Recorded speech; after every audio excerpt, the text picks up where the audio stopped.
আছে, এইভাবে চলবে। আর যারা বলবে ভালো লাগবে না, ভালো লাগছে না, এরা নবীন প্রেমিক নামের কলঙ্ক। আমি যার ভালোবাসি তার কথা যদি সারা রাত শুনি তো বিরাট মজা লাগবে না? লাগবে না? এমনি আগেকার মেয়েরা চিঠি দিত, তখন তো মোবাইল ছিল না, ওই চিঠি নে, চিঠি ফকিরি কাজ দিক আর বন্ধুর কাজ দিক আর টোটলার কাজ দিক, চিঠি একবার পৌঁছে গেলে ওইটা রাত্রিতে একবার পড়লো, ভোরবেলা একবার পড়লো, সকালে উঠে পড়লো, আমার এই ভালোবাসি বলেছে, আল্লাহ কি খুশি, ফের পকেটে রেখে দিল। মাথা খারাপ। যদি রুমাল ফমাল আগে একটা দিত, ওইটা না কখনো পকেটে, কখনো বুকি, কখনো নাকে, কখনো বালিশের তলায়। আর তার সঙ্গে যখন 6 মাস পরে দেখা হয়েছে, তার নিয়ে দেখাচ্ছে যে সেই রুমাল, এইটা আমার জীবন। মেয়েটা ভাবছে যে আমার রুমাল নিয়ে যদি এরম করতেন, আমার পেলে কেরম করেন, শুধু রুমাল যদি এরম হয়। আল্লাহু আকবার। রাত 12টার সময় আপনার সেই যে মেয়েটার সঙ্গে প্রেম করছিলেন, সেই মেয়েটা আপনার এক বন্ধুর সঙ্গে দেখা করেছে শিয়ালদায়। দেখা করে বলেছে যে আমি ওর জন্য জীবন দেবো, জান দেবো, ও আমার সব, ওর জন্য আমি তৈরি হয়েছি, ওর জন্য আমি আল্লাহ আমার তৈরি করেছে, ওর 1.5 কোটি টাকা দেবো, ওর ঘর বাড়ি করে দেবো, প্লেন কিনে দেবো, এইসব বলেছে। বললে ও এখন সেই রাত 2টার সময় চলে এসে বন্ধুর বাড়ি ডাকছে, আব্দুর রহমান ওঠ। আরে ওঠ না, তুই যার সঙ্গে প্রেম করিস সে তোর সম্পর্কে প্রায় আধা ঘন্টার মতো বিরাট ধরনের কথা বলেছে। তো বলে কি বলেছে বল? উঠেছে, বলছে তোর তোর জীবন দেবো বলেছে, জান দেবো বলেছে, এই করে বলেছে, সেই করে বলেছে, এই যেন শোনাচ্ছে। ভাই এ বিরাট খুশি হচ্ছে না? হয় না? জোরে বলে খুশি। এবারে 15 মিনিট বলে বলছে এখনো 15 মিনিট লাগবে, কাল সকালবেলা আসছি। ছাড়বে? জোরে বলেন ছাড়বে? বলে তুই বস, তুই বস। বলছে শীত লাগছে। বলছে আমি খালি গায়ে শুনছি, তুই কম্বল গায়ে দে। কারণ আমি যার ভালোবাসি তার আলোচনা। কোরআন বলল কুলিন কুনতুম তুহিব্বুনাল্লাহ ফাত্তাবিউনি ইউহিব্বুকুমুল্লাহ ওয়া ইয়াগফির লাকুম যুনুবাকুম আল্লাহু গফুরুর রহিম। ও মায়েরা বোনেরা বেটিরা, আপনাদেরও ভালোবাসতে হবে রাসূলুল্লাহকে, আপনাদেরও মহব্বত করতে হবে রাসূলুল্লাহকে। আল্লাহ বলেন দোস্ত তুমি পৃথিবীবাসীদেরকে বলে দাও যারা আমাকে ভালোবাসতে চায়, মহব্বত করতে চায়, আমাকে পেতে চায়, ওরা যদি তোমার ইত্তেবা করে, তোমার সঙ্গে পিয়ার করে, তোমার সঙ্গে কোরা ভালোবাসা করে, আমি আল্লাহ পাক খুশিতে বাগে বাগ হয়ে যাব। আর আমি আল্লাহ খুশি হয়ে গিয়ে ওয়া ইয়াগফির লাকুম যুনুবাকুম আল্লাহু গফুরুর রহিম, আমি আল্লাহ তার বিগত জিন্দেগির গুনাহ খাতা মাফ করে দেব। জোরে বলুন। তাহলে আল্লাহ প্রেম করতে বলেছে না বলেনি? জোরে বলেন। কার সঙ্গে? নবীর সঙ্গে। আমরা যারা নবীর প্রেমিক আছি, দুরাত দুদিন যদি ওয়াজ হয় ওইভাবে শুনবে, পাগলের মতো যাবে না। আর যারা ভুগড়ুম এরা বলবে আর ভালো লাগে না, চলে যাব। সাহাবারা পাগল ছিল, নবীর প্রেমে ফানা ছিল। তাই সাহাবারা বলতেন ইয়া রাসূলুল্লাহ, যখন আপনার কথা শুনি বাড়ির কথা ভুলে যাই, ক্ষুধা তৃষ্ণার কথা ভুলে যাই। ইয়া রাসূলুল্লাহ পিপাসা লাগে না, ক্ষুধা লাগে না, আপনার প্রেমে ফানা হয়ে যায়। জোরে বলো। এই ছিল ভালোবাসা। আমরা তো ভুগড়ুম। রাসূল তখন বললেন লা ইউমিনু আহাদুকুম হাত্তা আকুনা আহাব্বা ইলাইহি মিন ওয়ালিদিহি ওয়া ওয়ালাদিহি ওয়ান নাসি আজমাইন। তাহলে তোমার মায়ের চেয়ে বেশি, তোমার বাপের চেয়ে বেশি, তোমার ছেলের চেয়ে বেশি, তোমার মেয়ের চেয়ে বেশি, তোমার টাকার চেয়ে বেশি, তোমার ব্যবসার চেয়ে বেশি, তোমার চাকরির চেয়ে বেশি, তোমার পৃথিবীর যত মহব্বতের জিনিস আছে সবচেয়ে বেশি আমার সঙ্গে প্রেম করতে হবে, তবে কমপ্লিট প্রেমিক আর মুমিন বলে দাবি করা যাবে। ও ভাইরা বাবাদিরা, রাসূলুল্লাহকে যারা ভালোবেসেছিলেন তাদের আলোচনা করব। তার আগে আমেনা জানিয়ে দিলেন আমার নাভি তো জোড়া ছিল না, আলাদা। আমি প্রসব করে দেখলাম নাভি নাই, আলাদা। আর তারপরে দেখলাম এক জাররা রক্ত, এক ফোঁটা নাপাকি আল্লাহর জমিনেতে পড়ে না, আলাদা। জোরে বলুন সুবহানাল্লাহ। এই বুড়িমিগুলো ছেড়ে দেন, নবী যা আমি তা। এরকম কিছু লোক আছে না? নাই নবী তো আমার মতো। আমি এদের বলি যে কোরআন হাদিসের বাহাস আর কোরআন হাদিসের পরীক্ষা পরে হবে। তুই যদি অরিজিনাল নবীর মতো হস তাহলে তোর গুই পরীক্ষা হবে, গু গু পায়খানা কর শুকে দেখ তুই কে নবীকে। তোর প্রথম পায়খানায় পরীক্ষা হবে। নবী মানুষ বটে কিন্তু নবী আলাদা, নবী মানুষ কিন্তু আলাদা। এই জন্য কিছু লোকের ব্যামো আছে, নবীর ছোট করতে পারলে খুব খুশি। নবী নূরের তৈরি, নবী এইরকম, নবীর পায়খানা মেশকে আম্বার। কে বলেছে? দুর্মুখ বুকে মরে যা।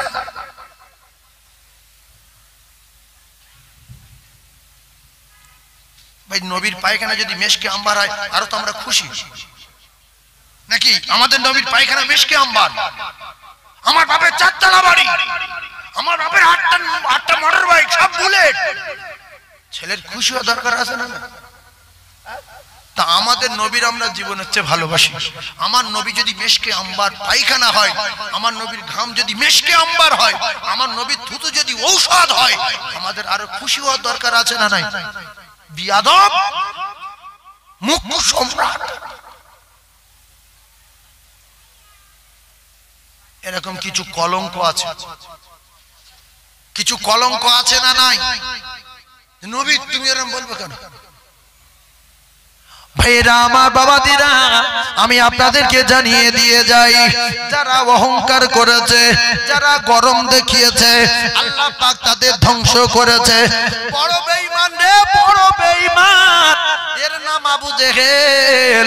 এ বড় বিচারক ছিল, এ বড় মস্তান ছিল, কিন্তু নবীর সমস্ত গুণ দেখার পরে, নবীর মুজিজা দেখার পরে এ বেঈমান কিন্তু মানিনি। এজন্য যে বেঈমান মানবে না, এর নবী এসেও মানাতে পারলো না।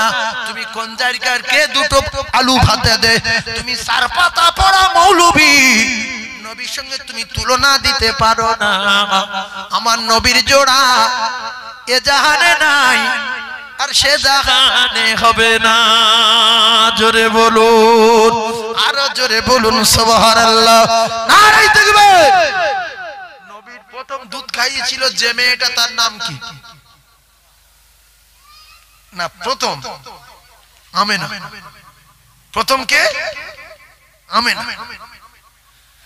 তারপরে কে? আবু লাহাবের দাসী সুয়াইবা। তারপরে কে? হযরতে মা হালিমাতুস সাদিয়া। আবার কোথাও কোথাও লেখা আসছে 4 জনের দুধ পান করেছিলেন, আরেকজন ছিলেন ফুফু আম্মা উম্মে আইমান। কথা বুঝতে পারেন? তাহলে ভালো করে তত্ত্ব মাথায় রাখেন। শুধু নবীর জীবনী বলবো, শুনবেন না আশেপাশে টান মারবো? কোনটা করব বলেন? শুধু নবীর জীবনী শোনেন, কারণ নবীর জীবনীর আগে পৃথিবী কারো জীবনী হতে পারে না। ও গো মেঘে এসে ছায়া করে আমার নবীর গায়ে, স্বরূপ এসে বাতাস করে আমার নবীর মাথাতে। চাঁদের মতো চাঁদ পেয়ে তুই ও মা রাখিলি না মা আমিনা, আর দো জাহানে বাদশা নবী তাজদার মদিনা। জোরে বলো। তাহলে নবী তো বড়। তোরা যদি বলি নবী আমার মতো, আমার থেকে কিচ্ছু তফাৎ নেই, নবীর কি ছোট করা যাবে? জোরে বলো। আমরা সারা পৃথিবীর সব উম্মত যদি এক হয়ে বলি নবী মানি না, নবী কি বিরাট গুনাহগার হয়ে যাবে? নবী নবী আর আমার আল্লাহই আল্লাহ। পৃথিবীর সব মুসলমান যদি বলে আল্লাহ বলে কিছু নাই, কোরআন মিথ্যা। আল্লাহর কসম, আল্লাহর এক জাররা অপমান করা যাবে না। আর সবাই কোরআনের হাফেজ আর মুহাদ্দিস হয়ে গেলে আল্লাহ সম্মান ঠেলে ছুঁচোখানে গুঁচু করা যাবে না। তিনি রব, তিনি সব, লা ইলাহা ইল্লাল্লাহ, নেই কোনো মাবুদ এক আল্লাহ ছাড়া। জোরে বলো, কে সে? আল্লাহর বিরুদ্ধে করবে। সকলের জানের মালিক তিনি, যিনি আমাদের সৃষ্টি করেছেন। কথা ঠিক না ভুল গো? সেজন্য সাবধান হয়ে যান। নবী সম্মান আল্লাহ দিয়েছে। আল্লাহ পাক আমাদের নবীর নাম ধরে ডাকে না, আর আমরা তোমার নবীর নাম কি? ওই মোহাম্মদ। কেন ছোট ভাই যায় ওই মোহাম্মদ, এরকম কিছু লোক আছে না নাই? আর তোমাদের নবীর সাহাবাদের নাম কি? চারটে সাহাবীর নাম বলুন দেখি কেরম বাপের বেটা। না ওই একটা সাহাবীর নাম আবু বকর, আর একটা উসমান গনি, আর একটা আলী, আর একটা ওই ওমর নাকি নাম আছে ওমর। মুখ্য অজ্ঞর একটা সীমা থাকে। কত বড় জাহেল! রাসূলুল্লাহর কাছে জিবরিল বললেন, ইয়া রাসূলুল্লাহ, আপনার নাম শোনার পরে যদি দরুদ না পড়ে ওর গজব নাজিল হবে। রাসূল বলছে ও কার উপরে গজব পড়ুক। আপনাদের গ্রামের একজন প্রধান, আপনাদের গ্রামের এমএলএ, আপনারা কি নাম ধরে ধরে ডাকতে পারবেন? জি, হয় বাবু বলতে হয়, না কাকু বলতে হয়, না স্যার বলতে হয়, বলতে হয়তো হয়তো। এই আপনাদের এমপি, আপনাদের এমপি কে? এমপি আছে তো? এমপি সাহেবের বাড়ি গিয়ে নাম ধরে ডাকতে পারবেন? ও নাম ধরে ডাকলি প্রথম তো যারা ঘাটে আছে একটা বাড়ি ভেঙে। আমি 7 বছর ঘাটে আছি, কেউ নাম ধরে ডাকেন তুই কে রে? এবার এমপি আসলো, কি হয়েছে ঘাট মারলে কেন লোকের? না স্যার এই প্রথমে এসে আপনার নাম ধরে ধরে ডাকছে, স্যার বলেনি, বাবু বলেনি, কাকু বলেনি, কিছু বলেনি। আমি আপনার এত ভালোবাসা সহ্য করতে পারিনি, সেটে ছেড়েছি। বলছে এখন বেঁচে আছে? বলছে হ্যাঁ। বলছে আমার কথা বুঝতে পারেনি? তাহলে এমপি এমএলএ প্রধানমন্ত্রীর চেয়ে আমার নবীর সম্মান বেশি না কম? নবীর সাহাবাদের সম্মান বেশি না কম? তাহলে তোমার জ্ঞান নেই যে সর্বপ্রথম আল্লাহ জান্নাতে কদম রাখবে মুরুক্কু, তার বলতো আবু বকর, কেন তো ছোট ভাই আবু বকর। হযরত আবু বকর সিদ্দিক রাদিয়াল্লাহু তাআলা, আল্লাহ পাক যার উপরে রাজি, যারা জান্নাতের টিকিট পেয়েছে দুনিয়ায়, রাসূলুল্লাহর আল্লাহ নাম ধরে ডাকেনি হাবিবুল্লাহ, আমার দোস্ত, আমার দোস্ত রাসূলুল্লাহ, রাসূলুল্লাহ। আরে মুসলমান ঘরে জন্ম নিয়ে বলছে তোর নবীর নাম কি রে? ওই মোহাম্মদ। জনাব নি, হযরত নি, সাল্লাল্লাহু সালাম নি, কিচ্ছু নি, ওই মোহাম্মদ। নবীর মেম্বারে বলছি, ভালো ছেলে, সুস্থ ছেলে, মোটামুটি একটা ব্যবসা করে। তো জিজ্ঞাসা করা হচ্ছে তোর নবীর নাম কি রে? তা বলছে আমি জানি না। তা বলছে নবী কোথায় থাকে বলতো? বলছে শুনি যে আজমিরের দিকে, ওই দিকে কোথাও থাকে না শুনছি। তখন ভাব মানে চিন্তা করছি যে মানুষ এরকম আছে দুনিয়ায়, নবী নাকি আজমিরের দিকে থাকে নাকি? ছি ছি ছি ছি ছি। বিশ্বাস করুন, এখনো পর্যন্ত আপনাদের পাড়ায় অনেক মুসলমান আছে কলেমা সই জানে না। কথা সত্য বলছি না মিথ্যা বলছি? সেই নবীর নামটা আর আল্লাহর নামটা যদি আমরা না জানলাম, আমরা কবরে কি নাজাত পাবো? জোরে বলেন পাবো। লা ইলাহা ইল্লাল্লাহ মুহাম্মাদুর রাসূল, লা ইলাহা মুহাম্মদ পুরো বলে না, লা ইলাহা ইল্লাল্লাহ মুহাম্মাদুর রাসূল। আল্লাহ হেফাজত করুন, আল্লাহ সঠিক জ্ঞান দেন, বলেন আমিন। জোরে বলেন আল্লাহুম্মা আমিন। এরা আবার কত বুড়ুমি, চায়ের দোকানে গিয়ে, এখানে গিয়ে, ওখানে গিয়ে। যে কথা বলছিলাম, আমার নবীর পায়খানা যদি মেশকে আম্বার হয়, তাহলে মানুষের বাচ্চা কেন? সে ঘুরিয়ে প্রশ্ন করে যে আপনি কি বলছেন? এই মিডিয়া হচ্ছে, নবীর মেম্বারে বলছি, একটা জলসায় ডাইরেক্ট আমার বলেছে হুজুর আপনি বলতে বলতে বললেন নবীর পায়খানা মেশকে আম্বার কোথায় আছে? আলে ভাই মাইকে মিডিয়া হচ্ছে, তোর বড় কথা বলবো না, তবে নেমে আমার গাড়িতে কিতাব আছে, যদি তো দেখিয়ে দিই, তো যদি দেখাতে পারি তাহলে আমি ওয়াজ করবো, না ওয়াজ করা ছেড়ে দেবো। গাড়ি কিতাব আছে, বস। গাড়ি গিয়ে কিতাব দেখিয়ে দিলাম। অনেক আলে ওলামা ছিল, যারা ছিল তারা বুঝতে পারছি মিডিয়াতে, যে বলছে হুজুর আমার নাই হয়ে গেছে। হ্যালো, বলবি যে আমি অনেক কিতাব পড়েছি, পাইনি হুজুর কোথায় আছে, পার্সোনাল ভাবে বলবি তো দেখিয়ে দেবো। মুখের মতো ঠেলে উঠছে কেন? নবীর পায়খানা মেশকে আম্বার কোথায় আছে? গাধা। আচ্ছা আপনারা যারা বসে আছেন, নবীর পায়খানা মেশকে আম্বার না মেশকে আম্বার না? নবীর থুতু ঔষধ না ঔষধ না? জঙ্গে খয়বারে হযরত আলীর চোখ উঠলো, রাসূলুল্লাহ বললেন আলীকে ডাকো। পৃথিবীর 1 নম্বর ডাক্তার, বুখারীর হাদিস। রাসূলুল্লাহ পৃথিবীর ক নম্বর ডাক্তার? এক নাম্বার শিক্ষক ক নাম্বার, এক নাম্বার পাওয়ারফুল ক নাম্বার, এক নাম্বার নবীদের ক নাম্বার, এক নাম্বার নবীদের ইমামদের ক নাম্বার, এক নাম্বার। আলীকে ধরে আনলো কয়েকজন সাহাবী, রাসূলুল্লাহ মুখে লালা নিয়ে চোখের পাতায় লাগিয়ে দিয়ে বলছে, বাবু চোখ মিলে তাকাও, কেমন লাগছে? আলী বললেন, হুজুর আমি কমপ্লিট সুস্থ হয়ে গেছি, তবে একটা কথা। কি বলছে? পূর্বের ভালো চোখে যেন দেখতে পেতাম তার চেয়ে আরো সুন্দর দেখতে পাচ্ছি। জোরে বলুন। কথাটা বুঝতে পেরেছেন সবাই? যে চোখ ওঠার পরে তো আপনি লালা দিয়েছেন, কিন্তু এই লালা লাগানোর পরে সুস্থ হয়ে গেছি বটে, কিন্তু পূর্বের সুস্থ তোকে যত না দেখতে পাচ্ছিলাম তার চেয়ে আরো সুন্দর দেখতে পাচ্ছি। জোরে বলুন। শুনেছেন না গারে সুরে সিদ্দিক আকবরের সাপে কামড়েছিল, রাসূলুল্লাহ ঘাড়ে করে ডাক্তার বাড়ি ছুটেছিল। রাসূল ডাক্তার কি রে, আমরা রোগ নিয়ে মদিনায় যাই, এত বড়ি নিয়ে যাই, এমন ডাক্তারের কাছে ঘুরি, বড়ি বড়ি কিছু খেতে হয় না, রোগ কিছু চাগড়ায় না, আপনি আপনি সেরে যায়।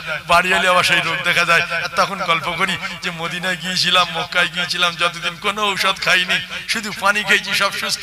বাড়ি আসার পরে আবার সেই গন্ডগোল দেখা দিচ্ছে। পৃথিবীর এক নাম্বার ডাক্তার আমার নবী, ইন্নামা বুইসতু মুআল্লিমান, পৃথিবীর এক নাম্বার জ্ঞানী, পৃথিবীর এক নাম্বার শিক্ষক, দোজানের বাদশা। জোরে বলুন। ভাইরা আমার, বাবাদিরা, হযরতে মা হালিমাতুস সাদিয়া অনেক দূরে আমেনা, নিজের মা আমেনা গর্ভধারিণী মা দুধ পান করালেন। আবু লাহাবের দাসী সুয়াইবা রাসূলুল্লাহকে দুধ পান করালেন। আর অনেক লম্বা ঘটনা। আবু লাহাবের দাসী যখন খবর দিল আবু লাহাবের কাছে, ওই আবু লাহাব বলল, সুয়াইবা আমার ছোট ভাই আব্দুল্লাহর ঘরে একটা ছেলে হয়েছে। বলছে হ্যাঁ। বলছে ছেলেটা দেখতে ভালো, বলছে খুব পরিষ্কার, আর সে শরীর থেকে লাইট বাড়াচ্ছে। জোরে বলেন না সুবহানাল্লাহ। আচ্ছা আমার নবী শরীরে লাইট আছে না? না লাইট আছে তো। বলছে শরীর থেকে শুধু লাইট বাড়াচ্ছে। ইয়ে কি ছেলে? বলছে আমার ছোট ভাই বেঁচে থাকলে খুব খুশি হতো, কিন্তু আমি তো চাচা বেঁচে আছি, আমি আজকে খুব খুশি হয়েছি। তুই তো আমার কেনা দাসী, গোলাম, তোর আজাদ করে দিলাম। যা, তোর আর বিক্রি কেউ করবে না, তুই কারোর কাছে বিক্রি হবি না, আর কারো গোলাম তুই করবি না, তুই স্বাধীন হয়ে গেলি, যা। সুবহানাল্লাহ বলে। তাহলে নবীর জন্ম হওয়ার পরে প্রথম দান করলো কে বলেন? আবু লাহাব। প্রথম দান করলো কে? আবু লাহাব। কিন্তু নবী জেনে না ভাইপো জেনে? হ্যাঁ পাগালো, ভাইপো জেনে। ও যদি নবী জেনে করতো কি হতো না তো আল্লাহ জানে। তো ভাইপো জেনে করেছে, তাতেই অফার আছে, অফার আছে। ভাইপো জেনে করেছে তাতে অফার আছে। ভাইপো জেনে দাসী আজাদ করলো, আল্লাহ মুহূর্তের মধ্যে খুশি হয়ে গেল। সেই আবু লাহাবের উপরে গজব দিল, লানত দিল, হাত ভাঙ, পা ভাঙ, গুঁড়ো হোক, নাস্তা নাবজো করে স্ত্রীও হোক।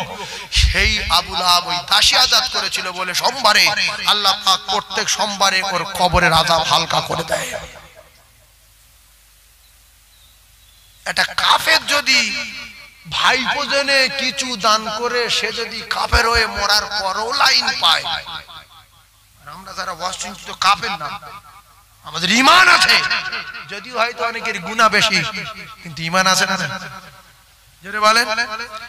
একটা কথা শিখেলেন, ওয়াজ জীবনভর শুনবেন, শিখেলেন। একজনের গুনাহ আছে ১,৫০০ কুইন্টাল, ১,৫০০ টন। গুনাহ আছে কত টন? একটু মুখে বলেন। আর নেকি আছে ১ গ্রাম। এ মরে গেছে। ইমানদার মরেছে না বেঈমান মরেছে? বলে কিছু বলে না তো। ইমানদার মরেছে। ১ গ্রাম থাকলো, আপনার কাছে ২ কোটি টাকা আছে, ২ কোটি টাকা। আরেকজনের কাছে আছে ১০ কোটি টাকা, আর আমার কাছে আছে ১ টাকা। এটা টাকা না টাকা না? তাহলে আপনি টাকাওয়ালা, আমিও টাকাওয়ালা। আপনার কাছে ঈমান আছে ৫ কেজি, আমার কাছে আছে ১০ গ্রাম। আপনিও ঈমানওয়ালা, আমিও ঈমানওয়ালা। রাসূলুল্লাহ বলেছে জাররা পরিমাণ নিয়ে যদি হাজির হয় তো আল্লাহ জান্নাতে যাবে। জোরে বলুন, আরো জোরে বলেন। ওয়াজের পয়েন্ট বুঝবেন, দুটাটা কথা ঢুকিলে বাড়ি যাবেন, সব এখানে রেখে যাবেন না, দুটাটা কথা নিয়ে বাড়ি যাবেন। কিতাবে লেখা আছে বৃহস্পতিবার রাতে যারা মরবে এই যে বৃহস্পতিবার রাত্রেবেলা যারা মরে যাবে শিখেলেন বাড়ি গিয়ে শুয়ে ভর ভর করে নাক ডাকানো না, সবাই নেটকুঙ্গি শুয়ে পড়েন যান। বৃহস্পতিবার রাত্রেবেলা যারা মরবে এদের কবরে কোনো ফেরেশতা আসবে না যে রাদিতি বিল্লাহ রাব্বাম ওয়া বিল ইসলাম দিনা, ওঠো দুনিয়া কি করছ বলো, কত সহজ। বৃহস্পতিবার রাত্রি মরে গেছি আর কোনো কথার উত্তর দিতে পারবো না, এখন ঘুমাবো। সুবহানাল্লাহ বলেন আর চিল্লে বলেন। এবারে বৃহস্পতিবার রাত্রে নিজে নিজে মরলে হবে না, নামাজ পড়ে আল্লাহর কাছে কাঁদতে হবে যে আল্লাহ আমার জুমার রাতে মওত দেন। কোন রাতে? জুমার রাতে মওত দেন। বা শুক্রবার দিন সূর্য ডোবার আগ পর্যন্ত আপনি যদি ইন্তেকাল করতে পারেন, আপনার কবরের কোনো ফেরেশতা মনকে নেকি ফেরেশতা আসবে না, সাপ আসবে না, কবরের মাটি চাপ দেবে না, ফেরেশতারা মুকুর মারবে না, কোনো অসুবিধা নাই। যা অসুবিধা হবে যা হবে হাসরের মাঠে। কবর থেকে আপনি নাজাত পেয়ে গেলেন। ওই যে কবরে প্রশ্ন করবে, উত্তর দিতে হবে আরবি থেকে, তিনটে যদি সঠিক না দিতে পারেন মা শুরু হবে না, হবে না। সেই জন্য কবরের জব টব না দিয়ে উল্টো পাল্টা মারধর না খেয়ে মসজিদে গিয়ে কাঁদেন যে আল্লাহ আমার জুমার রাতে মওত দেবেন, আমার শুক্রবার দিন মওত দেবেন, আল্লাহ আমি কবরের জব টব দিতে পারবো না। কিরাম লোক সে, তার জিন্দেগিতে গুনাহ আছে, তার জিন্দেগিতে গুনাহ আছে 50,000 টন, নেকি আছে 1 গ্রাম। মাঝে মাঝে নামাজ পড়তো, মাঝে মাঝে পড়তো না, এজন্য নেকি অনেক সংগ্রহ করতে পারিনি। এই 1 গ্রাম যার নেকি আছে এ কিন্তু ঈমানদার।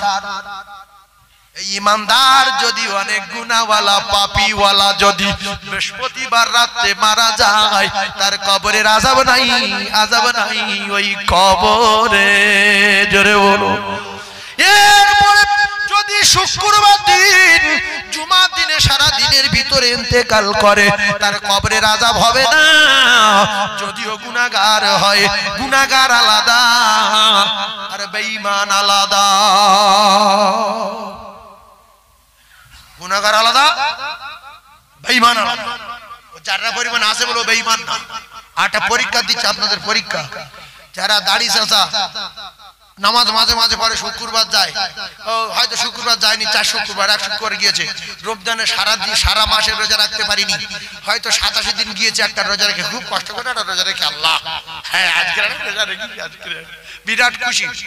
এ কিন্তু দুটো নেকি হলো, দুটো নেকি ওর জমা আছে, ও বেঈমান না। ভালো করে বুঝবেন। এইজন্য রাসূলুল্লাহ বলেছে কে ঈমানদার কে বেঈমান কে জাহান্নামী, অত বার বৃদ্ধি কেন? এটাই ভাববে সবাই ঈমানদার আমি গুনাহগার, সবাই বড় আমি ছোট।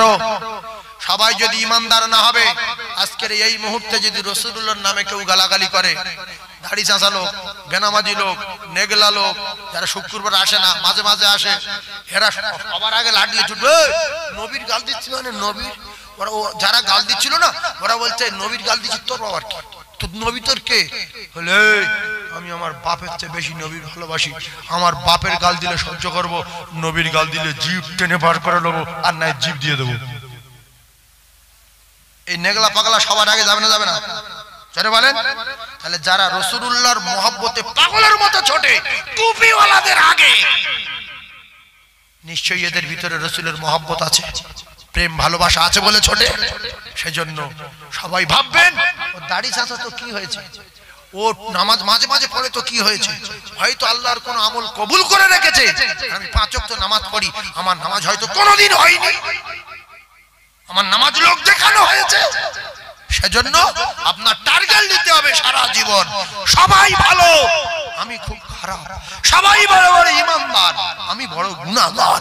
কলিজার টুকরা মুসলমান, এটাই যদি আপনার দিলের ভিতরে এসে যায়, আল্লাহ নবীর সাহাবী হযরতে আবু বকর সিদ্দিক রাদিয়াল্লাহু তাআলা আনহু বলতেন, আল্লাহ গো আমি যদি ঘাস হতাম বকরিতে আমার খেয়ে নিত, হিসাব দিতে হতো না, টিকিট পাওয়ার পরে জান্নাতের সার্টিফিকেট পাওয়ার পরেও জিন্নুরাইন উসমান গনি জান্নাতের সার্টিফিকেট পাওয়ার পরেও কবরের কাছে গিয়ে কাঁদেন, কবর ওরে কবর ওরে কবর ওরে কবর। আল্লাহ রাসূল বলে কবর থেকে যে নাজাত পাবে, কবরে সওয়ালের জবাব যে দিতে পারবে, কবর তার জন্য বেহেশতের বাগান হবে। আর যদি কবরে ফেসে যায়, ওই কবর জাহান্নামের টুকরা হবে, জাহান্নামের গর্ত হবে। ছেলের ডাকলে ছেলে শুনতে পাবে না, মেয়ের ডাকলে শুনতে পাবে না, ফোন করতে পারবে না, মেসেজ করতে পারবে না, শুধু কাঁদতে পারবে। তাই আল্লাহ বলে, বেটারা বেটিরা, তোর মা বাপ কত অসহায় তোর জানা নাই। তুই ছোটবেলার কথা মনে কর, আর তোর মা বাপ কবরে,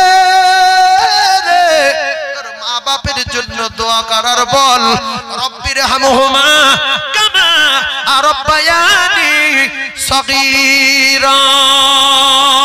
জোরে বলুন সুবহানাল্লাহ, আরো জোরে বলুন সুবহানাল্লাহ। চিল্লে তাকবীরে ধ্বনি দেন, নারে তাকবীর। এতগুলো লোক বসে আছেন, তাকবীরটা জোরে দিলে খুশি কি হবে? আমরা এখানে সুবহানাল্লাহ নারে তাকবীর আল্লাহু আকবার করছি, আল্লাহ খুশি না বেজার? যে আমার বান্দাগুলো ফেরেশতারা দেখো, এরা জান্নাত দেখেনি, জাহান্নাম দেখেনি, নবীর দেখেনি, নবীর দেশ দেখেনি, নবীর গ্রাম দেখেনি, নবী কোথায় শুয়ে আছে তাও জানে না, এখনো পর্যন্ত কি পাগল। নারে তাকবীর, আল্লাহু আকবার, সুবহানাল্লাহ, লা ইলাহা ইল্লাল্লাহ, মুহাম্মাদুর রাসূলুল্লাহ, দরুদ শরীফ। ফেরেশতারা দেখো আমার বান্দারা কত খুশি আজকে। একটুখানি বসে আমার দোস্তর আলোচনা শুনছে আর খুশিতে ভাগে ভাগ। আল্লাহ পাক আমাদের বেগুনা মাসুম করে দেবেন, বলুন সুবহানাল্লাহ। আরো চিল্লে বলেন না সুবহানাল্লাহ, নারে তাকবীর। আচ্ছা, আপনাদের যার যত গলার জোর আছে একটাবার তাকবীর দান দেখি। মোমেন কি করে বাইরে ঘরে দেখবো? যারা ইমানদার এরা বাইরে থাকতে পারবে না। প্রচুর যুবক এসে বসে গেছে, প্রচুর যুবক এসে বসে গেছে, আমার সোনার চাঁদ যুবকেরা বসে গেছে। আমি দেখছিলাম সে ওপারে প্যান্ডেল পর্যন্ত খালি ছিল, এখন ফুল প্যান্ডেল, ফুল জাম হয়েছে না হয়নি দেখেন তো, পুরো প্যান্ডেলটা জাম হয়ে গেছে। আশা রাখি আরো আসবে। একটাবার তাকবীর দেন, মরণ তাকবীর। কি তাকবীর? একটু মুখে বলেন। মরণ শব্দ মুখে আবার অনেকে আনতে চায় না, আমি মরে যাবো, তুমি বেশ থাকবে, তোমার দাদু মরে গেল, তোমার দাদিমা চলে গেল, তোমার বাপও চলে গেছে, তুমিও চলে যাবে, খুব অল্প সময়ের মধ্যে চলে যাবে, তুমি মরণ শব্দ মুখে আনতে চাও না কেন? অনেকে বলে আমার কবর দেখলে ভয় লাগে, আমি মাটি দিতে যাই না বাবা, ওই গর্ত মতো দেখলে আমার বুক শুকিয়ে যায়। তুমি যাবে না? না আমি যাবো না, ভালো ডাক্তার দেখা যাবে। ও তুমি ভালো ডাক্তার দেখো না? ডাক্তারও মরে যাবে না, যাবে না। তাই তাকবীরের নাম দিলাম মরণ তাকবীর, কারণ চিল্লে উঠে যেন 2-3 জন মরে যায়, সেই টার্গেট নিয়ে চিল্লে বলেন একবার। মরণে ভয় যেন আসতে বলবেন না। তাকবীর দেন, প্রথমে হালকা, তারপরে একটু জোর, তারপরে বিরাট জোর। নারে তাকবীর। এবার একটু জোর হবে, নারে তাকবীর। এবারে মরণ তাকবীর, নারে তাকবীর। আসলে আল্লাহ বলাও শেখাতে হবে। এই বাজে ব্যাপারে আল্লাহ বলেন কেন? আল্লাহু আকবার কি তো মানে পাল্টে যাবে, গোনা হবে। আল্লাহ একটা না 10টা? একটা যদি হয় বলবেন আল্লাহু আকবার, আল্লাহু আকবার। বলে আকবার, আকবার তো গ্রামের লোকের নাম, ও আজানে ঢুকবে। আকবার কার নাম? আপনার গ্রামে আকবার আছে, ও লোকের নাম আজানে ঢোকান কেন?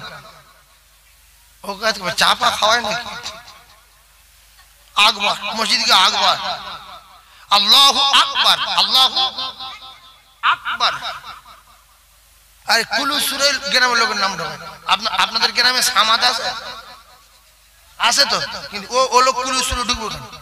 আপনাদের কি ঘুষ টুস দিয়েছে নাকি? কুলু আল্লাহু আহাদ, আল্লাহু সামাদ। সামাদ বিরাট খুশি হচ্ছে যে আল্লাহ আমার নাম কুলু সুরের ভিতরে, আমি সামাদ। সামাদ কুলু সুরো ঢুকবে না, কুলু সুরো ঢুকবে সমাদ। একটার নাম ইব্রাহিম আর একটার নাম মুসা। গ্রামে বিরাট গন্ডগোল। ইমাম সাহেব এসে কমিটির লোকের সঙ্গে খাতির জমিয়ে ও দীর্ঘদিন স্থায়ী হয়ে ইমামতি করে, পেশ ইমাম। তো বললো ইমাম সাহেব যে হবে সে গ্রামে সবার সঙ্গে মিলেমিশে চলবে, কমিটির লোকের সঙ্গে অত ভাব কেন? এই ইমাম বলে এবারে নামাজ পড়াচ্ছে, আল্লাহু আকবার। প্রথম দিন পরীক্ষা হচ্ছে, আর ভালো করে কিরাত পড়ছে। বাল তুসিরুনাল হায়াতাদ দুনিয়া ওয়াল আখিরাতু খায়রুন ওয়া আবকা ইন্না হাযা লাফিস সুহুফিল উলা সুফি ইব্রাহিম ওয়া মূসা। সালাম ফিরে বলছে ইমাম চলবে না, মানে মাতলির নাম ইব্রাহিম আর ক্যাশিয়ারের নাম মুসা। আর প্রথম দিন সেই যুগের নাম বলেছে, গ্রামের লোক পৌঁছে গেছি, আমরা পৌঁছে গেছি। ও সালাম ফিরে বলছে কি হলো, আমি কি এত সুন্দর কেরাত পড়লাম, সুহুফি ইব্রাহিম ওয়া মূসা। বলছে আপনাকে চলবে না, এই করে আমাদের গ্রামে ইমাম বাদ দেই। তুমি কি মাতলির নাম বললে, ক্যাশিয়ারের নাম বললে, আমরা পৌঁছে গেছি। কিন্তু কোরআন শরীফ ওই লেখা আছে, তা আমি কি করবো? এই মুখ্য বোঝে না, এই জন্য মুখ্য লোক বিরাট সমস্যা। কথা বুঝতে পারছেন না? আপনারা জ্ঞানী মানুষ বোঝার চেষ্টা করবেন। এই যে মাদ্রাসাতুল বানাত আল্লাহ একটা আমার দিয়ে করিয়েছে, এজন্য আমি এত কষ্ট। একটু বুঝেন, খুব গুরুত্বপূর্ণ কথা বলছি। এত দুঃখিত, এত লজ্জিত, সমাজে 100-র ভিতরে 80 জন নারী এরা কোরআন শরীফ পড়তে জানে না, পড়লে গুনাহ হবে। এর কোথাতে শিখেছে, কি করেছে আল্লাহ জানে। সেজন্য আমি হেফজখানা করতে পারতাম, টাইটেল মাদ্রাসাটা করতে পারতাম, কিন্তু মহিলাদের জন্য টাইটেল মাদ্রাসা আল্লাহ করিয়েছে আমার দ্বারাই।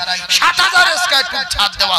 ওই মৃত্যু বাড়ি টাড়ি গেলে মৃত্যুর সময় মেয়েরা কোরআন শরীফ পড়ে, আউযু বিল্লাহি মিনাশ শাইতানির রাজিম, বিসমিল্লাহির রহমানির রহিম, ইয়াসিনলে কোরআনে হাকিমিনি কালেমিনালে মোরে সালে। কেউ ধরে ঠাইয়ে রেখেছে কোনটির বাড়িতে। লোক শুনছে যে কোরআন শরীফ এত খারাপ না। তো আমাদের ইমাম সাহেব পড়ে, আমাদের গ্রামের লোক পড়ে, ইয়ে কি অন্য জায়গার কোরআন নাই না, জানে না। কোরআন শরীফ পড়লে কাফের ঘুমাতে পারে না, কাফের পর্যন্ত ছুটে আসে না। বিসমিল্লাহির রহমানির রহিম, ইয়াসিন ওয়াল কুরআনিল হাকীম, ইন্নাকা লামিনাল মুরসালিন আলা সিরাতিন মুস্তাকিম। লোকের কলিজায় দাগ কাটবে না? কাটা। আরে কি পড়ছে? এসে নেলে কোরে নেলে কে মেনে কালে, ইন্নে কালে বলছে মেনে কালে, মেনে কালে মেনারি মুরসালিনি কালে সিরদিরি। শুধু টান দিতে, শুধু আসে না নাই। এজন্য আমার মায়েদের জন্য একটা মাদ্রাসা খোলা হয়েছে, যাতে করে গুনাহগার হয়ে না মরে। কোরআন শরীফ তার তিলের সঙ্গে যদি পড়ে, আল্লাহ পাক প্রত্যেকটা অক্ষরে 10টা করে নেকি দেবেন। জোরে বলুন। ওই মায়ের কাছে টোটাল এরা গ্রামের মায়েরা কোরআন শরীফ শিখে নেবে। মাওলানা টাইটেল পর্যন্ত পড়ানো হয় এবং মাধ্যমিক পর্যন্ত বাংলা, উপশ্রী, কন্যাশ্রী যত সরকারের তরফ থেকে যেগুলো স্কুলে পড়লে পাওয়া যায়, সেগুলো মাদ্রাসায় পড়ালে পাওয়া যাবে। এছাড়া আপনার মেয়ে পর্দায় থাকবে, ফোন থেকে দূরে থাকবে, পর্দায় থাকবে। কালার পরিবর্তন তো হবেই হবে। 1 মাস পরে আপনি চিনতে পারবেন না যে আমার মেয়ে না অন্য কারোর মেয়ে। না, আমার মেয়ে এত সাদা হয়ে যাবে, এত নম্র হয়ে যাবে। আর সঙ্গে সঙ্গে ফোন করলে সালাম, আসসালামু আলাইকুম ওয়া রাহমাতুল্লাহি ওয়া বারাকাতুহু। আবু ভালো আছেন? এর আগে সাল্লাল্লাহু আলাইকুম, সাল্লাল্লাহু আলাইকুম কি রে, সাল্লাল্লাহু আলাইকুম কি রে, আসসালামু আলাইকুম ওয়া রাহমাতুল্লাহি ওয়া বারাকাতুহু। আপনার মেয়ে বলবে 2 দিনের মধ্যে, মাকে সালাম দেবে, বোনকে সালাম দেবে, সবাইকে সালাম দেবে, পর্দায় থাকবে। আসবে বর কাপড়ের লোক, বলবে আব্দুর রহমানের মেয়ে, এরা হলো কি করে, কোথায় ছিল? বলছে মুখ হোস্টেলে পড়াশোনা করে। আল্লাহ পাক আপনাদের তৌফিক দেন নিজে বাচ্চাগুলোকে ইলম শেখানোর। সকলে বলুন আমিন, জোরে বলুন আল্লাহুম্মা আমিন। 9 জানুয়ারি জলসা আছে দিনের বেলা, মঙ্গলবার। আর এই 9 জানুয়ারি 23শে পৌষ আপনাদের সকলের দাওয়াত দিচ্ছি, আপনারা সবাই যাবেন ইনশাআল্লাহ। আল্লাহ কবুল করেন, বলেন আমিন। 9 জানুয়ারি মঙ্গলবার 23শে পৌষ। দাঁড়িয়ে যান, সালামের নজরানা। ইয়া নবী সালাম,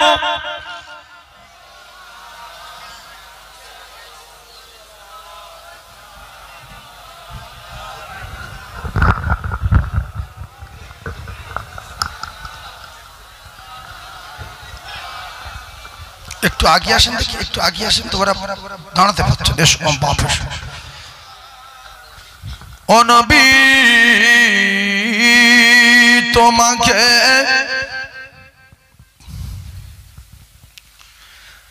ছাড়িয়া কি লাভ হবে দুনিয়া আয় বাঁচিয়া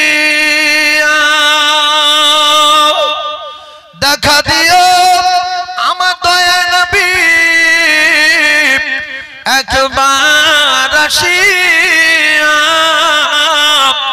স্বপ্নেতে ও নবী দিও গো দেখা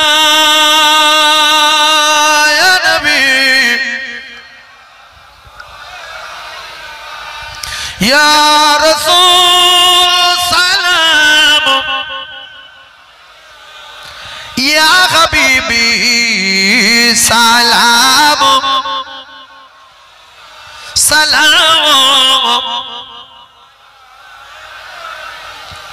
ওই নবীদের সরদার সাজিয়া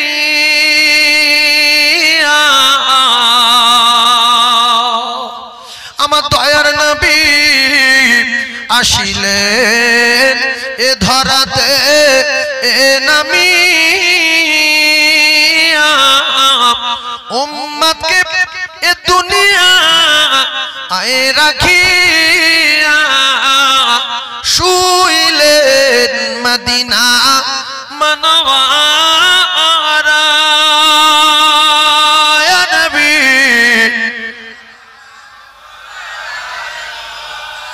ইয়া রাসূল সালাম ইয়া হাবিবি সালাম সালাম ও নবী তোমাকে ছাড়িয়া কি লাভ হবে দুনিয়া বাঁচিয়া দেখা দিও আমার দয়ার নবী একবার আসিয়া স্বপ্নেতে ও নবী দিও গো দেখা ইয়া নবী সালাম ইয়া রাসূল সালাম ইয়া হাবিবি সালাম সালাম সবাই জমে জমে বসে যান জান ভরে একটু দোয়া করব তবে রাস্তায় যদি কলিজার টুকরা কোনো মুমিন কোনো মুসলমান সোনার টুকরা জান্নাতি যুবক সৈনিক থাকেন ভিতরে আসেন আমি একটু হাত তুলব সবাইকে নিয়ে একটু দোয়া করব আর জান ভরে দোয়া করব সবাই বসেন কারো আব্বা নাই কারো মা নাই কারো দাদু নাই কারো দাদি নাই তাদের সওয়াব রেসানি হবে কলেমা পড়ে লা ইলাহা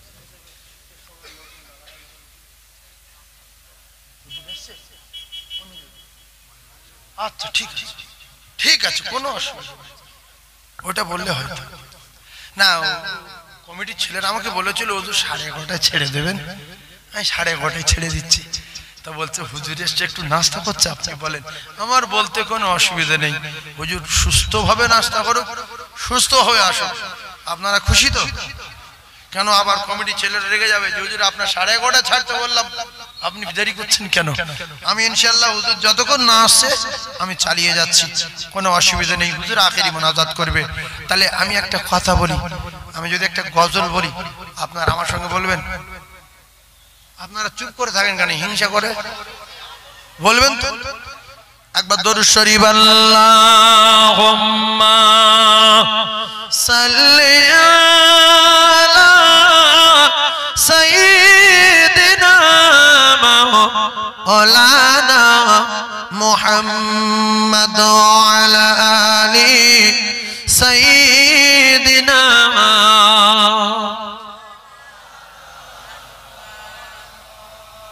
ও সকল নবী রাসূল এলো ছুটে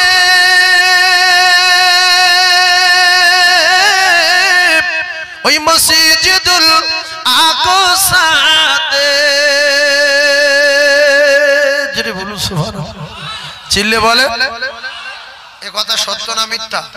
আমার নবী যখন আরশে আজিমে যাচ্ছিলেন সমস্ত নবীরা আমার রাসূলের সঙ্গে দেখা করার জন্য মসজিদুল আকসায় এসেছে না আসেনি? সুবহানাল্লাযী আসরা বিআবদিহি লাইলাম মিনাল মাসজিদিল হারাম ইলাল মাসজিদিল আকসা। আমার নবী মসজিদুল হারাম থেকে মসজিদুল আকসায় গিয়ে সেখানে রাসূলুল্লাহ সমস্ত নবীদের রেখে ইমামতি করেছে না করেনি? তাই সবাই দেখতে আসলো, আমরা জীবনে আল্লাহ দেখতে পাইনি। মুসা নবী বলে আমিও নূর দেখে বেহুশ হয়ে গেছি, দেখতে পাইনি। আজকের কেমন আল্লাহর দোস্ত সশরীরে ডাইরেক্ট যাবে আল্লাহর সঙ্গে সাক্ষাতে কথা বলবে, মাঝখানে কোনো পর্দা থাকবে না। একবার জোরে বলেন সুবহানাল্লাহ। আমি আমার নবীর নূরের বর্ণনা দেব না, পরে কথা হবে। একটা কথা আমি আপনাদের জিজ্ঞাসা করি, কারণ আমি বলেছি নবীর জীবনী বলবো, তাই সালামের পরও সেই লাইনে জুড়ে দিয়েছি। ভালো করে বোঝার চেষ্টা করবেন, ওয়াজ বুঝবেন। এখানে এক খামচা, সেখানে এক গাবলা, ওখানে এক চিমটি, এরকম করলে কিন্তু ভালো লাগে না, কিছু বোঝা যায় না। যা বলবে নবীর বলো, নবীর বলো। আল্লাহর নবী নূরের তৈরি, কিসের তৈরি? সব সময় বাহাস হচ্ছে, পেটাপিটি হচ্ছে, মারামারি হচ্ছে, আমি ওদিকে যাব না। আমরা জানি আমার নবী এমন একজন নবী, আল্লাহ এমন নূর দিয়ে তৈরি করেছেন, সেই পাওয়ার কোন নবীর ভিতরে দেয়নি। জিবরাইল বলছে এই পর্যন্ত আমার ঘাটি শেষ, বলছে চলো আমি আর চলো, বলছে না এখান থেকে উপরে এত নূর বিচরণ করছে, আল্লাহ পাকের নূরের তাজাল্লি, এত নূরের দাপট উপরে, যদি একটু ডানা উঁচু করি বাস্ট হয়ে যাবো, ফাড়াঙ্কর বাস্ট হয়ে যাবো। বরাক বলছে আমি যদি উঁচু হই আমিও পুড়ে যাবো। নবী দেখি সব বাস্ট হবে, পুড়ে যাবে, তা আমি কি করবো? নবী ও জায়গায় চুপচাপ মেরে দাঁড়িয়ে, রাসূল বলছে আমি ওখানে একা হয়ে গেছি, জিবরাইল চলে গেছে আর বরাকও চলে গেছে। উপরে উঠলে কি হবে বলছে? বাস্ট হয়ে যাবে, পুড়ে যাবে। রাসূল বলছে আমি যখন একা, আমি তখন বেলালের পায়ের আওয়াজ ওখানে শুনতে পাচ্ছি। জোরে বলুন, চিল্লে বলে যে আমার বেলাল এখানে ঘুরছে কেন? পরে কথা পরে বলছি, ওদিকে বলছি। রাসূল ফিরে আসার পরে বেলালকে প্রথম ডাকলেন, বেলাল শোনো তো, তুমি কি আমল করো? বলছে হুজুর আপনি যা শিখিয়েছেন তাই আমল করি, আপনার উপরে আর কি আমল করব? আপনি যা বলেছেন সেই আমল। তো বলছে সেই তো, আমি তো যা বলি তাই করবে, আমার ছাড়া আর কি শিখে কি আমল করবে? তা বলছে তবু একটু বলো। বলছে হুজুর আপনি যা শিখেছেন সেই আমল, কিন্তু আমি একটা আমল একটু বেশি তাগিদ দিয়ে করি, বেশি গুরুত্ব দেই, সেটা হলো আমি কোনোদিন বিনা ওযুতে থাকি না। জোরে বলে। তো বললে বেলাল এটাই আল্লাহর দরবারে কবুল হয়। যখন জিবরিল আমার ছেড়ে দিয়ে চলে গেল, বর্রাক পালিয়ে গেল, বিরাট ভয় দেখাচ্ছে, বাস্ট হব, পুড়ে যাব, মরে যাব, জ্বলে যাব। তখন আমি একা হয়ে গেছি, আর আমি রাসূলুল্লাহ দেখছি বেলাল আমার চারিদিকে ঘুরছে, বেলালের পায়ের আওয়াজ আমি শুনতে পাচ্ছি। জোরে বলুন সুবহানাল্লাহ, আরো জোরে বলে। এইবারে ওখান থেকে রাসূলুল্লাহ দেখলেন সেট করে একটা নূরের চাদর ভেসে ভেসে আসছে, শাঁ করে। কি আসছে? নূরের চাদর। ওটা কি রফরফ বলা হয়। কি বলা হলো? রফরফ। নূরের চাদর আসলো, রাসূলুল্লাহ ওতে উঠে গেলেন। আল্লাহ পাকে নূরের তাজাল্লি, নূরের চাদরের পাওয়ার। তাহলে জিবরাইল নূর পুড়ে যাবে। জিবরাইল নূর না নূর না? হিসাব বুঝবেন, শুধু মাথা বম মাথায় বসানো কাজ না। জিবরাইল নূর আর নূরের চাদর নূর ভেদ করছে। আল্লাহ পাকে নূরের তাজাল্লি ভেদ করছে। আমার নবী শরীর জ্বালা করছিল, লোমটম পুড়ে গিয়েছিল, নবী বেহুশ হয়ে গিয়েছিল, সশরীরে আল্লাহ পাকের আরশ আজিমে পৌঁছে গেছে। জোরে বলুন সুবহানাল্লাহ। আরো জোরে বলেন।